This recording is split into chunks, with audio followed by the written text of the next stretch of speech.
प्रियव्रतो उत्तानपाद शतरूपापतै सुतौ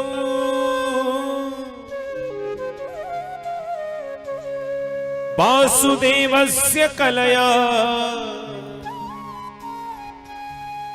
रक्षायां जगत स्थितौ रक्षायां जगत स्थितौ।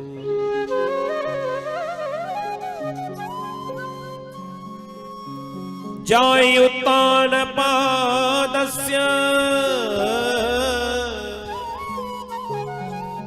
सुनीतिः सुरचिस्तयो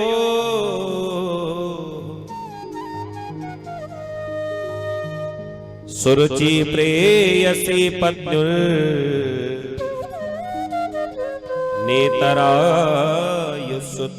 ध्रुवः।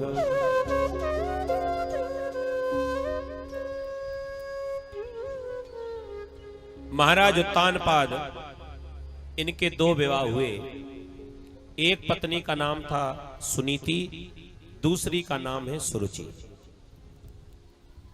दोनों को एक एक बेटा हुए। बड़ी रानी जो है, जिनका नाम है सुनीति, सुनीति को जो पुत्र हुआ उनका नाम हुआ ध्रुव। छोटी रानी को जो पुत्र हुआ सुरुचि के बालक का नाम हुआ उत्तम।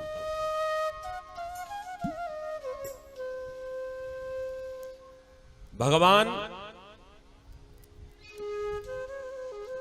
इनके परम भक्त ध्रुव जी महाराज दिन भर जीवन भर भगवान का ही नाम लेते रहे। और कैसी कृपा की, इतने भक्त थे ध्रुव जी महाराज जिन्होंने 5 वर्ष की आयु में भगवान को प्राप्त कर लिया।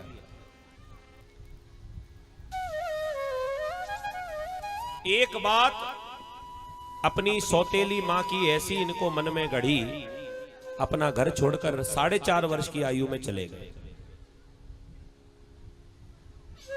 आप देखिए, एक बार एकदा सुरुचे पुत्रम अंकमारोप्य लालयन्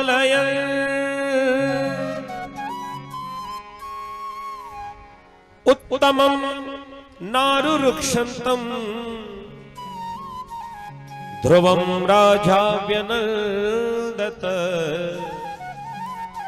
ध्रुवं राजा व्यनन्दत।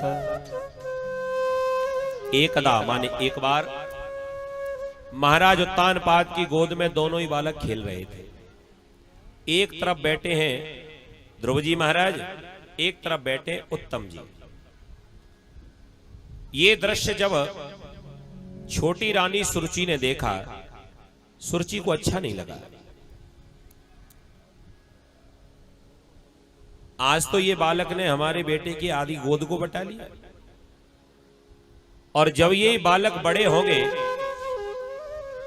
तो मुझे मालूम है नियम ये है कि जो बड़ा होता है राजगद्दी पर पहले उसी का नंबर है। तो मेरा बेटा तो छोटा है और बड़ा है ये ध्रुव। जब ध्रुव राजा बन गया तो आज जितना मेरा प्रभाव है, ये प्रभाव ध्रुव के राजा बनने पर नहीं रहेगा, क्योंकि ध्रुव राजा बनेगा तो राजमाता सुनीति बनेगी। तो आगे ऐसी कोई समस्या ना हो, इसलिए इस बालक को आज ही ऐसा सबक सिखाऊंगी, जीवन में कभी भी महाराज की गोद में बैठने का दुस्साहस करेगा ही नहीं। खड़ी हुई, दौड़ कर गई और हाथ पकड़ा ध्रुव जी का, तुरंत झटका दिया, नीचे जमीन पर गिरा दिया। मुंह के बल जैसे ही गिरा बालक, पक्का फर्श था, जो दांत था वो होठ में गड़ गया और रक्त निकलने लगा।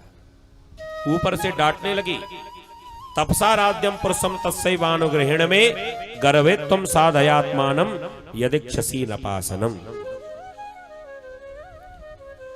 अगर राजा बनने का इतना ही शौक है तो पहले जा भगवान की तपस्या कर। और भगवान जब प्रकट हो जाएं तो भगवान से वरदान मांगना कि मुझे सुरुचि का बेटा बनाकर संसार में भेजो, तो ही तो इस गद्दी पर बैठने के लायक बनेगा। रोते हुए ध्रुव जी महाराज अपनी मां के पास पहुंचे। मैया सुनीति ने सब बातें सुनी, तब इनको पता चला कि वास्तव में सुरुचि मेरे पुत्र से बड़ा द्वेष करती है, लेकिन मुझे तो मेरे बेटे का जीवन बनाना है। अपने पुत्र को समझाने लगी, बेटा गलती किसी और की नहीं है, गलती तो तुम्हारी है, और एक नहीं दो गलतियां हैं। पहली गलती तो ये कि तुम राजमहल गए क्यों, और दूसरी गलती ये जहां पर प्रजा खड़ी रहती है नीचे तुम भी खड़े रहते, महाराज की गोद में बैठे क्यों? गलती तो तुम्हारी है ना। अब जो गलती करता है उसे ही भोगना पड़ता है, इस बात का ध्यान रखना। जिसने गलती की है उसी को भोगना पड़ेगा। जैसे एक व्यक्ति चला जा रहा था, बड़ा सुंदर आम का एक बगीचा दिखाई पड़ा।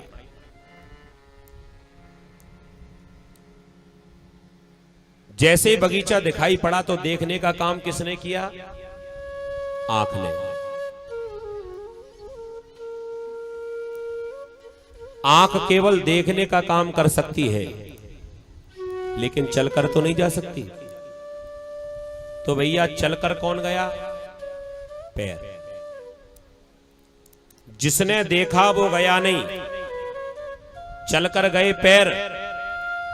और पैर तो केवल चल सकते हैं, क्या आम को तोड़ सकते हैं? आम को तोड़ने का काम किसने किया?